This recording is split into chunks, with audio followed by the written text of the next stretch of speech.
Hello and welcome to Central University. This is Core 52 and we are in chapter 12, which is entitled Messiah. Messiah. And we're going to talk again about a topic that we talked just briefly about a few chapters ago when we were talking about prophecy. Today specifically we're going to talk about the word Messiah and how that relates to Jesus and what it really means. And I'm just going to talk briefly about the first part of this chapter, but I want to encourage you also about the second half. He quotes in this chapter, talks a lot about Psalms 110. And Psalms 110 is quoted more in the New Testament than any other Old Testament passage because it has to do with Jesus as the Messiah. He begins by sharing some things here that I think is good for us to understand. We may or may not know this, but first of all, he says that when we think about Jesus Christ, he says Christ is not Jesus' last name. Now, we all know that. It's not his last name, it's his title. All right? Christ is his title. And the word Christ means anointed one and is roughly equivalent to the term king. Okay? Secondly, anointed one in the Old Testament always referenced an earthly ruler, not a divine figure. Okay, so when they used the word in the Old Testament, anointed one, it had to do with an earthly king, not a divine figure. Now, is Jesus divine? As Mark Moore says here, yes, he is. But that's not the point of the title Christ or Messiah. All right? So I think it's helpful for us to understand words and how they were used and what they meant. So the word Christ means anointed one.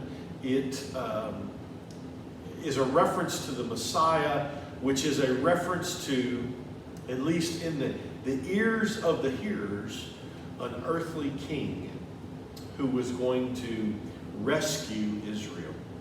Now I know that if you've heard me preach, you've heard me mention at different times about what it is that the Jewish people were waiting for. And so when they were thinking about the Messiah, all right, they were not thinking necessarily about a divine figure. They were thinking about somebody who was chosen to be their king, who was going to deliver them. All right? And throughout their text, throughout the Torah, throughout the Old Testament, they had expectations about this coming Messiah. And so when Jesus burst onto the scene, the Jews of his day already had an idea of what the Messiah would look like from their texts that they had grown up reading. And those texts talked about all kinds of different things, but specifically they talked about someone who would be a warrior king.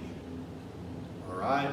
And some of the texts that they would read, whether it be from Scripture or for other writings, talked about things like the Gentiles would be destroyed before the Messiah. Psalms 110 talks about, just passages that have to do with this king coming and rescuing and leading and setting up an earthly reign on the earth. And so what began to happen is that they had in their mind exactly what the Messiah would look like. And so Jesus comes and he begins to claim the title without meeting their expectations. And it caused all kinds of problems and grief. And Jesus comes along and he shows great power. He does miracles, incredible teaching. There was so much about Jesus to look up to and to see as from God.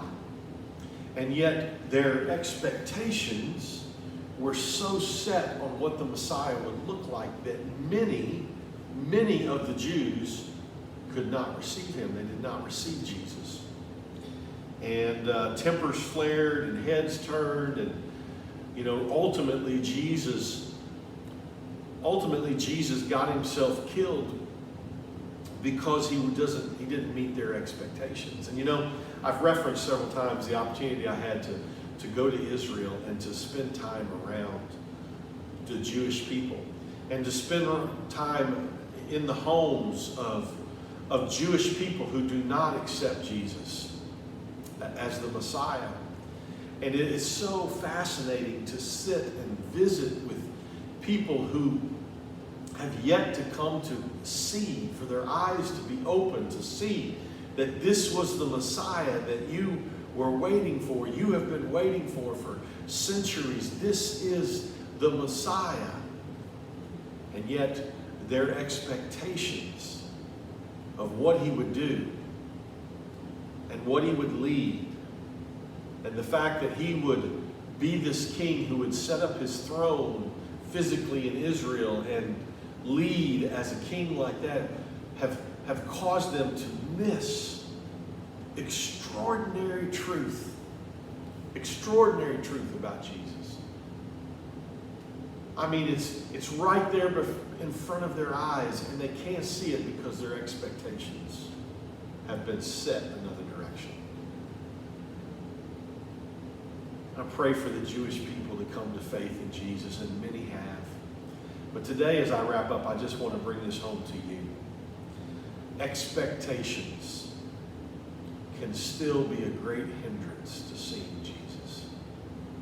Expectations, sunk in belief systems and perspectives that you don't allow God to shape and mold, can continue to be a great hindrance in your life. So think about that today as you've read through this chapter on the Messiah. And I encourage you also, in the middle part of this chapter, he breaks down Psalms 110 and what Jesus was saying when he referenced Psalms 110. There is some great stuff in there. So make sure that you read that and read it slowly to pick up that information. God bless you. We'll see you for chapter 13.